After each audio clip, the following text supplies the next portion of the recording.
कइले बाड़े डरमा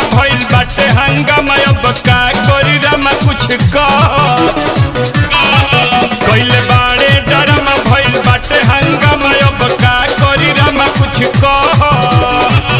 जाल खिसिया के रोजे सूत अरे एही रे कारणवा ना बोलता रे भोला बाबा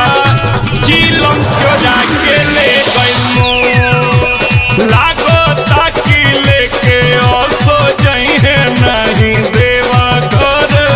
गइले पार्वती पबिजू चिलम चोरा